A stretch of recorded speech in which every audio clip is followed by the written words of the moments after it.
Hi friends, welcome to my channel Investment Index.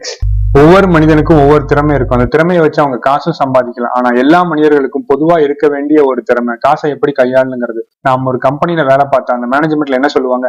கம்பெனிக்காகத்தான் நீங்க, உங்களுக்காக company இல்ல. அதே மாதிரிதான் நமக்காகத்தான் காசு, காசுக்காக நாம இல்ல.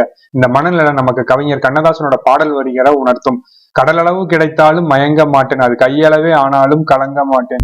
சேமிப்பு பணத்துக்கு தெரிஞ்சதெல்லாம் ஒரே பாஷை தாங்க. இன்னைக்கு அதை நாம காப்பாத்தினா நாளைக்கு நம்மள அது காப்பாத்தும். வாரன் பஃபெட்டுங்கிற பணக்காரர் சேமிப்புக்கு எவ்வளவு முக்கியத்துவம் கொடுக்குறாருன்னா, இன்னைக்கு நான் ஒரு பொருளை காசு கொடுத்து வாங்கணும்னா அதுக்கு பதில் அந்த பணத்தை சேமிக்கிற பணத்தை முதலீடு பண்ணி அந்த பொருளுக்கான விலையும் அந்த பொருள் தரக்கூடிய இதர செலவுகளையும் சரி கட்டுவேன்னு சொல்றாரு. கேட்கும் போதே நல்லா இருக்குல்ல. வாங்க இதை ஒரு உதாரணத்தோட பார்க்கலாம். ஒரு போனோட விலையான 30,000 நாம முதலீடு பண்றோம். அது குறைந்தபட்சமா 5% லாபம் கொடுத்தா மாதம் 1,500 ரூபாய் கிடைக்கும். ஒரு வருஷத்துல நமக்கு 18,000 2 வருஷத்துல 36,000 கிடைக்கும். 2 வருஷத்துல புது போன் வாங்கிடலாங்க. அப்புறம் வரப்போற லாபத்துல இதர செலவுக்கான ரீசார்ஜ் கூட இந்த லாபமே பார்த்துக்கும். இதை செய்யறதுக்கு நமக்கு சேமிக்கிற திறமையும் அதை முதலீடு கண்டுபிடிக்கிறதுக்கான அறிவும் இருந்து கொஞ்சம் காலம் பொறுமையா இருந்தாலே போதும்.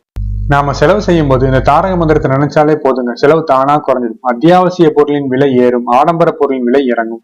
நெசசரி குட்ஸ், அதாவது அத்தியாவசிய பொருட்கள், இது அன்றாட வாழ்க்கையில ஏற்படும் செலவு. உதாரணத்துக்கு வீட்டு வாடகை, மல்லிகை ஜாமான், பெட்ரோல், கேஸ், இதோட விலை ஏறிட்டே தான் இருக்கும். காரணம் நம்ம சேனல் பாக்குற எல்லாருக்கும் தெரியுங்க.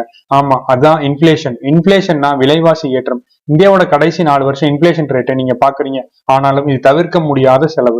ஆடம்பர பொருட்கள் செலவை நாம குறைக்கலாங்க. இது நாம கவனமா செலவு செய்ய வேண்டிய செலவு. உதாரணத்துக்கு ஒரு ஆடம்பர காரோட விலை 6 மாசத்துல விலை 30%, ஒரு வருஷத்துல 50% குறைஞ்சிரும். ஒரு ஆடம்பர போனோட விலை 6 மாசத்துல 50%, ஒரு வருஷத்துல 70% குறைஞ்சிரும். தவிர்க்க நம்மளோட தேவையறிந்து இந்த பொருட்களை வாங்கணும். இந்த மாதிரி விலை உயர்ந்த பொருட்களை வாங்கணும், அதை நீண்ட காலம் பயன்படுத்தணும். இதை நீங்க வாங்கின உடனே பொருளாதார நெருக்கடியில வித்தா இது மிகுந்த பண நஷ்டத்தை ஏற்படுத்துங்க. அதே மாதிரி அடிக்கடி புது மாடல் வருதேன்னு வாங்கி அந்த கம்பெனி முதலாளியை பணக்காரனாக்கி மேடை ஏத்தி அழகு பார்த்தீங்கன்னா நாம ஒரு நாள் நடுத்தருவுல நிக்க வேண்டி வரும்.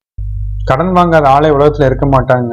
வாங்கின கடனை திருப்பி கொடுக்கணுங்க எண்ணம் இருக்கிறவங்களுக்கு அந்த எண்ணமே அவங்களை பெரிய தொழில் நிறுவனங்களுக்கு அதிபதியாக்கும். நாம வாங்குற கடன் நல்ல கடனா கெட்ட கடனாங்கிறதா முக்கியம். நல்ல கடனுங்கிறது வாங்கி முதலீடு பண்ண வட்டி முதலும் சேர்த்து வருமானம் வர்ற வாய்ப்பு இருக்கும். உதாரணத்துக்கு housing loan, education loan, business loan. கெட்ட கடனுங்கிறது வாங்கி முதலீடு பண்ணி வித்தா வட்டிக்கு முதலுக்கும் பாதி கூட தேராது. உதாரணத்துக்கு பைக் லோனு, கார் லோனு, வீட்டு உபயோகப் பொருட்கள். ஏதோ சினிமா பார்த்துட்டு பட்ஜெட் போட்டு அவன் கஞ்சனா தான் இருப்பான்னு நினைக்க கூடாதுங்க. பட்ஜெட்டுங்கிறது நம்ம வருமானத்தை எங்க செலவு பண்ணணும் நாம நிர்ணயிக்கிறது. அதை விட்டுட்டு அது எங்க போச்சுன்னு நாம யோசிக்க கூடாது. பட்ஜெட்டுங்கிறது குதிரைக்கு கடிவாளம் மாதிரி. கடிவாளம் உள்ள குதிரை தான் இலக்க சரியா அடையும். பட்ஜெட்டுங்கிறது நாட்டுக்கு மட்டும் இல்லைங்க, ஒரு தனிநபருக்கும் முக்கியம். ஏன்னா ஒரு தனிநபரோட பொருளாதாரம் தான் இந்த நாட்டோட பொருளாதாரத்தை நிர்ணயிக்கும். நீங்க பட்ஜெட்ல உடனே வரவு செலவு கணக்குன்னு மட்டும் நினைக்காதீங்க. ஒரு நோட்டு பேனை எடுத்து எழுதிட்டு கடைக்கு பொருள் வாங்க போனீங்கன்னா அதை மட்டும்தான் வாங்கிட்டு வருவீங்க. எழுதாம போனா தேவையில்லாத வாங்குவோம். சித்திரகுப்த நம்ம பாவ புண்ணிய கணக்கை எப்படி எழுதுவாரோ அதே மாதிரி வரவு செலவு கணக்கு நேர்மையா மிக துல்லியமா எழுதணும். காசு எப்படி கையாளுங்கிற பத்தி திருவள்ளுவர் என்ன சொல்றாருன்னா, அளவறிந்து வாழாதான் வாழ்க்கை உல போல இல்லாகி தோன்றா கெடும். இருக்கிறது, வரப்போறது, மேலும் வரக்கூடியது எல்லாத்தையும் அளவறிந்து திட்டம் வகுத்து செயல்படலாம். இருப்பது போல தோன்றினாலும் இல்லாமல் மறைந்து விடுங்கிறாரு திருவள்ளுவர். தேங்க்யூ ஃபார் வாட்சிங் investment index. Please like, share and subscribe to Investment Index.